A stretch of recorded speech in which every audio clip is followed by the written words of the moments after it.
Hello everyone, welcome to class 12 physics classes. इस video का topic है इलेक्ट्रिक पोटेंशियल। पोटेंशियल होता क्या है? हमें पता है कि अगर कोई एक चार्ज बॉडी है तो वो सिमिलर चार्जेस को रिपेल कर सकती है और ऑपोजिट चार्ज अगर हैं तो उनको अट्रैक्ट कर सकती है। ये चार्ज बॉडी लाइक चार्ज अगर है तो उसको रिपेल कर सकती है और अनलाइक चार्जेस हैं तो उसको अट्रैक्ट करती है। इस बॉडी की इसी एबिलिटी को बोलते हैं इलेक्ट्रिक पोटेंशियल। किसी भी बॉडी के किसी भी चार्ज पार्टिकल के दूसरे चार्ज पार्टिकल्स को अट्रैक्ट या रिपेल करने की जो प्रॉपर्टी जो एबिलिटी होती है उसको हम लोग इलेक्ट्रिक पोटेंशियल कहते हैं। और दूसरे वर्ड्स में अगर हम कहें कि एक और डेफिनेशन इसका होता है work done to bring a unit positive test charge from infinity to dead point in electric field against electrostatic force. Work done to bring a unit test charge from infinity to dead point against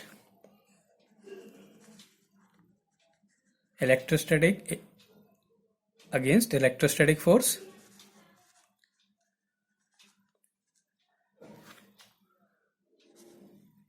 in electric field. Work done to bring a unit test charge from infinity to dead point in electric field against electrostatic force, dead point against electrostatic force in electric field. अगर हम किसी charge particle को infinity से किसी point पे लेके आते हैं, माना ये इन्फिनिटी है, यहाँ से एक टेस्ट चार्ज को हम किसी पॉइंट पे लेके आते हैं, माना ये पॉइंट बी है, तो यहाँ तक अगर हम उसको लेके आते हैं तो यहाँ पे लाने पे जो वर्क करना पड़ेगा उसको हम लोग इलेक्ट्रिक पोटेंशियल कहते हैं। V इक्वल्स टू डब्ल्यू कहाँ से लेके आ रहे हैं? इन्फिनिटी से। किस पॉइंट पे? बी पॉइंट पे, अपॉन क्यू नॉट। ये होता है electric potential. Work done to bring a test charge, unit test charge from infinity to dead point in electric field against electrostatic force. इसकी जो यूनिट होती है वो होती है वोल्ट। पोटेंशियल की जो यूनिट होती है वो वोल्ट होती है।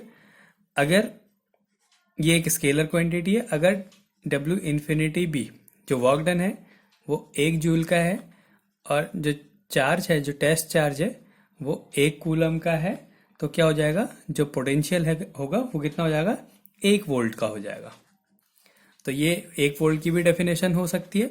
Work done if 1 joule of work is done to bring up unit test charge from infinity to dead point in electric field against electrostatic force, then work done will be 1 volt. If 1 joule of work is done to bring a unit positive test charge from infinity to dead point in electric field against electrostatic force,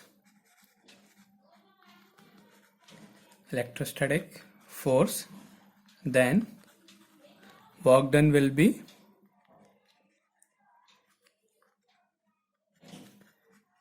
then potential will be 1 volt. Potential will be 1 volt. तो ऐसे हम 1 volt को भी define कर सकते हैं। अब ये तो हो गया पोटेंशियल। अब दूसरा है पोटेंशियल डिफरेंस। पोटेंशियल डिफरेंस क्या होता है? जैसे हमने यहाँ पे एक टेस्ट चार्ज को इन्फिनिटी से किसी पॉइंट पे लेके आए, अगर हम इसको एक पॉइंट से किसी दूसरे पॉइंट पे लेके आए टेस्ट चार्ज को, वो जो पहला पॉइंट हो इन्फिनिटी ना हो कि कोई पॉइंट हो, कोई डेफिनेट पॉइंट हो, वहां से किसी दूसरे पॉइंट पे लेके आए, तो जो वर्क डन होता है वो उसका पोटेंशियल डिफरेंस होता है। अब इस केस में क्या होगा? यहाँ पे एक चार्ज था, इस केस में क्या होगा, एक चार्ज है Q, हम एक टेस्ट चार्ज को A पॉइंट से B पॉइंट पे लेके आ रहे हैं। तो A पॉइंट से B पॉइंट पे लाने पे जो वर्क डन होगा एक यूनिट टेस्ट चार्ज को, उसको बोलेंगे पोटेंशियल डिफरेंस। तो इसकी डेफिनेशन हो जाएगी work done to bring a unit test charge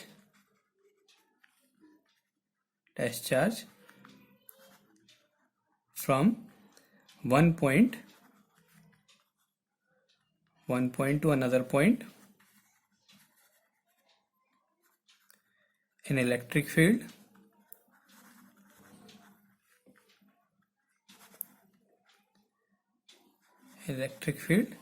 against electrostatic force.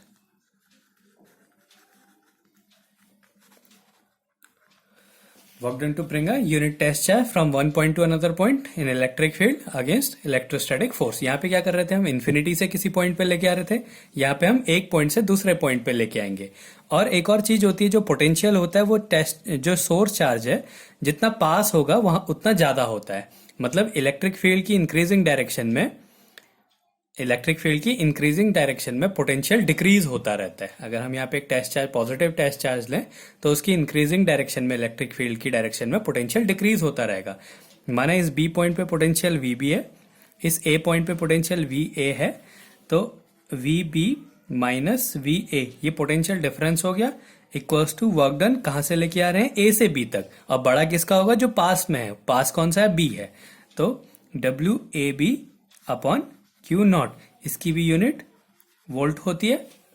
यहां पे भी अगर WAB 1 जूल है और जो टेस्ट चार्ज है वो यूनिट है, वो पहले वैसे भी हम यूनिट टेस्ट चार्ज ले रहे हैं, 1 कूलम है, तो जो पोटेंशियल डिफरेंस होगा वो क्या हो जाएगा, 1 वोल्ट का होगा। जो पोटेंशियल है वो स्केलर क्वांटिटी है, potential as a scalar quantity. जैसे हम न्यूमेरिकल जब सॉल्व करते हैं, तो जब हम फोर्सेस या इलेक्ट्रिक फील्ड की के क्वेश्चंस को सॉल्व करेंगे, हम चार्ज का साइन नहीं लेते हैं। लेकिन अगर हम पोटेंशियल के क्वेश्चन को सॉल्व करते हैं, तो हम लोग चार्जेस का साइन भी लेंगे कि वो पॉजिटिव चार्ज है या नेगेटिव चार्ज है। तो ये इलेक्ट्रिक पोटेंशियल हो गया। अगर किसी चार्ज को, टेस्ट चार्ज को इन्फिनिटी से किसी पॉइंट पे लेके आ रहे हैं, तो जो उसका वर्क डन होता है वो इलेक्ट्रिक पोटेंशियल होता है। और अगर हम उसको एक पॉइंट से दूसरे पॉइंट पे लेके आ रहे हैं, तो वर्क डन जो होता है वो पोटेंशियल डिफरेंस होता है। और जो चार्ज होता है वो हमेशा हायर पोटेंशियल से लोअर पोटेंशियल की तरफ को फ्लो करता है। तो इसके बाद अगला टॉपिक है electric potential due to a point charge. Next topic है हमारा electric potential due to a point charge. Electric potential due to a point charge. एक पॉइंट चार्ज है, उसके लिए हम इलेक्ट्रिक पोटेंशियल की वैल्यू फाइंड करेंगे। तो माना एक चार्ज है Q, हम एक टेस्ट चार्ज को इन्फिनिटी से किसी पॉइंट पे लेके आ रहे हैं। माना ये पॉइंट B है, इस पॉइंट पे लेके आ रहे हैं और ये डिस्टेंस R है। तो इसके लिए हमने पोटेंशियल निकालना है कि B पॉइंट पे जो पोटेंशियल होगा वो कितना होगा। तो हम यहाँ पे एक पॉइंट कंसीडर करते हैं A, माने बहुत छोटी डिस्टेंस है, इसको हमने मान लिया dr। तो हमें पता है कि अगर हम एक टेस्ट चार्ज को इस B पॉइंट पे लेके आएंगे, इस Q0 चार्ज को B पॉइंट पे लेके आएंगे, तो इसमें एक फोर्स भी लगेगा। उस फोर्स की वैल्यू क्या होगी, 1/4πε0 Q0 अपॉन डिस्टेंस का स्क्वायर R²। और इसमें एक A से B पे अब हमने क्या निकालना है, वर्क डन निकालना है। क्योंकि पोटेंशियल क्या होता है, वर्क डन होता है एक टेस्ट चार्ज को इन्फिनिटी से किसी पॉइंट पे लाने पे। अब हम इसको इन्फिनिटी से ना ले जाके एक पॉइंट से दूसरे पॉइंट पे लेके जाते हैं, एक पॉइंट से दूसरे पॉइंट पे लेके जाते हैं और उसके लिए वर्क डन निकालते हैं। तो work done to bring a test charge from B to A या A to B, ए से बी पे जाने पे, ए से बी पर जाने में कितना वर्क डन हो रहा है।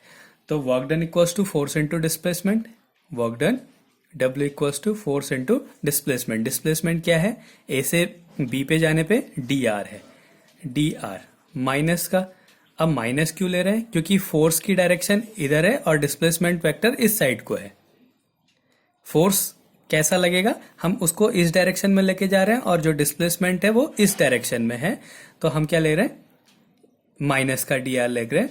तो negative sign indicates that force is in opposite direction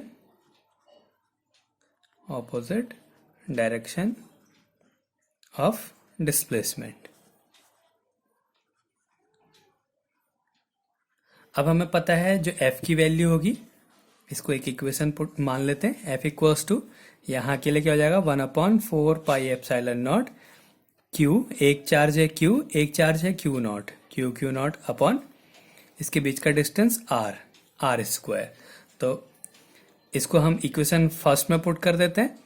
तो W इक्वल्स टू क्या मिलेगा, 1/4πε0 Q not upon R square और DR, और जो माइनस साइन था उसको हम बाहर लिख देते हैं। ये हो गया। अब ये कहां से कहां था, ए से बी पे। अब हमने निकालना कहां से है, इन्फिनिटी से बी पे। तो हम क्या कर देंगे, इसका इंटीग्रेशन कर देंगे। फर्स्ट पॉइंट क्या है, इन्फिनिटी, और लास्ट पॉइंट क्या है, बी। तो ये छोटा सा वर्क डन है, इसको DW कंसीडर कर लेते हैं। नाउ वर्क डन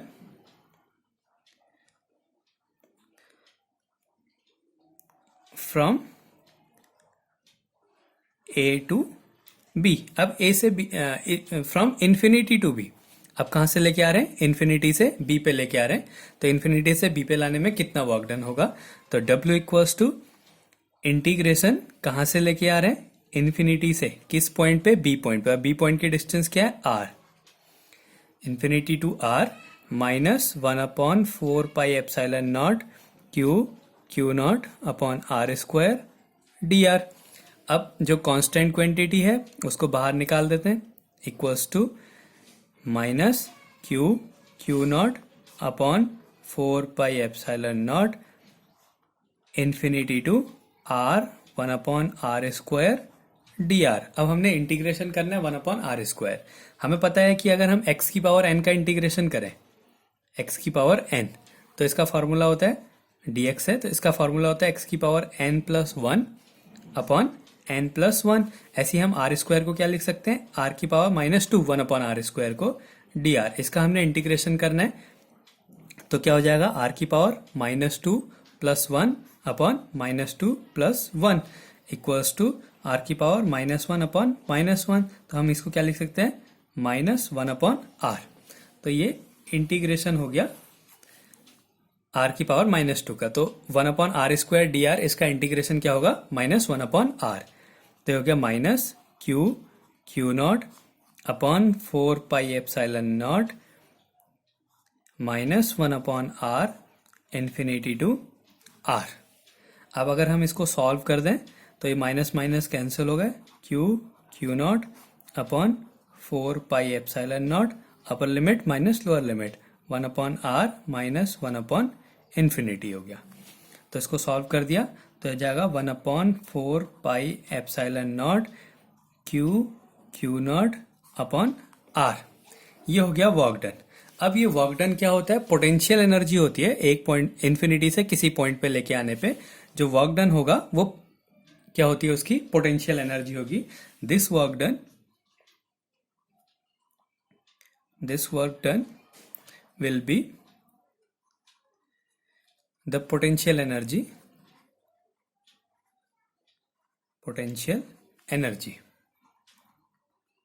ये क्या हो गई, पोटेंशियल एनर्जी हो गई। अब हमें पता है कि जो ये क्या, कौन सा वर्क डन निकल रहा है, इन्फिनिटी से ए पे आने पे वर्क डन निकालना है। अब हमने potential, now potential V equals to क्या होता है, W infinite A upon Q naught, ये फॉर्मूला होता है इसका। तो W की वैल्यू पुट कर देते हैं 1/4πε0 Q not upon R upon Q not, इससे कैंसिल हो गया। तो जो v की वैल्यू आ गई वो क्या आ गई, 1/4πε0 क्यू अपॉन आर। ये हो गया potential due to a point charge. तो ये डेरिवेशन हो गया। तो पहले हमने क्या पढ़ा था, पोटेंशियल पढ़ा था। वो क्या था, work done to bring a test charge from infinity to dead point in electric field against electrostatic force. फिर पोटेंशियल डिफरेंस पढ़ा, work done to bring a test charge from one point to another point in electric field against electrostatic force. फिर क्या पढ़ा, potential due to a point charge. एक point charge है तो उसके लिए पोटेंशियल कैसे निकालेंगे। अब इसमें एक और केस हो सकता है कि जैसे हमने इसमें माना कि इसको इन्फिनिटी से किसी पॉइंट पे लेके जा रहे हैं। अगर ये पॉइंट ए से बी पे अगर हम लेके जाते हैं, कोई दूसरा पॉइंट होता है जिसकी डिस्टेंस r1 होती, या कोई r1 डिस्टेंस से r पे लेके आ रहे हैं, तो दोबारा से एक कंडीशन कंसीडर करते हैं हम। माना एक टेस्ट चार्ज है Q, इसको हम एक पॉइंट से, ये r1 डिस्टेंस है और ये r2 डिस्टेंस है। इस सोर्स चार्ज से एक Q नॉट चार्ज है, हम उसको R2 से R1 लेके आ रहे हैं। तो हम उसको उसमें क्या करेंगे, यहाँ पे हमने इन्फिनिटी लिया था, वो इन्फिनिटी पॉइंट जो है अगर R2 है, R1 नहीं है, तो हम क्या करेंगे, जो इस डेरिवेशन में हमने करा था यहां तक, ये वाला जो पोर्शन था, हमने इसमें क्या ले लिया था, इन्फिनिटी से किसी पॉइंट तक लिया था। इसमें हम क्या ले लेंगे, R2 से R1 तक। तो जो W हो जाएगा इक्वल्स टू, इसका डेरिवेशन यहीं तक है, ये एक्स्ट्रा है, अगर कहीं पे आ जाए ऐसे, तो W equals to integration R2 to R1, R2 से R1 लेके आ रहे हैं, minus 1/4πε0 Q not upon are square dr। ऐसे सॉल्व करना होगा उसको। अब इसको सॉल्व कर देंगे तो ये बाहर आ जाएगा, minus q not upon are square upon 4πε0 R2 to R1 1/r² dr हो जाएगा। फिर 1/r² का क्या होता है, -1/r होता है, माइनस माइनस कैंसिल हो जाएगा, तो इसको सॉल्व कर देंगे तो क्या आ जाएगा, Q not upon 4πε0 1/r R2 to R1। ये हो गया। अब थोड़ा सा और सॉल्व कर देते हैं, अपर लिमिट माइनस लोअर लिमिट, तो ये क्या हो जाएगा, Q not upon 4πε0 1/r1 minus 1/r2। उसमें क्या था, जो R2 था, ये R2 वो इनफाइनाइट था, इसलिए ये 1/∞ आ गया था। लेकिन यहाँ पे R2 क्या है, जो बात पहली डिस्टेंस है वो R2 है, तो वो R2 आ गया। तो अगर दो पॉइंट दिए हैं, एक पॉइंट से किसी दूसरे पॉइंट पे आना है, तो जो पोटेंशियल, जो वर्क डन होगा वो ये होगा। और अगर इन्फिनिटी से किसी पॉइंट पे लेके आना है तो वर्क डन होगा क्यू नॉट अपॉन आर, क्योंकि उसमें दूसरा टर्म 1/∞ 0 हो जाता है और दूसरे वाले में 1/∞ की जगह 1/r2 आ जाएगा।